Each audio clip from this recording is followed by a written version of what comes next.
দেশ থেকে দূর দূরান্ত থেকে আপনারা যারা এই নির্বাচন পর্যবেক্ষণ করতে এসেছেন এবং সেই সাথে সাথে আমাদের সাংবাদিকগণ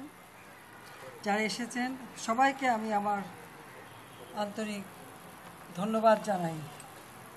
এবং আমি অত্যন্ত আনন্দিত যে আমাদের এই দেশটাকে আপনারা দেখতে এসেছেন যারা বিদেশ থেকে এসেছেন সেজন্য সত্যি আমি খুব আনন্দিত। আর সেই সাথে সাথে আমাদের বাংলাদেশের যে নির্বাচন আমাদের দ্বাদশ সংসদীয় নির্বাচন এই নির্বাচনটা যেটা যার প্রতি আপনাদের গভীর আগ্রহ হয়েছে বিভিন্ন দেশের এবং যেটা আমি মনে করি যে আমাদের দেশের জন্য গণতন্ত্রের জন্য এটা অত্যন্ত একটা যুগান্তকারী ঘটনা। কারণ আমি অনেকবারই নির্বাচন করেছি সেই 86 সাল থেকে এ পর্যন্ত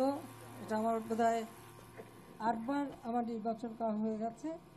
আর এবার একটা করলাম। তবে এত মানুষের আগ্রহ আগে আমরা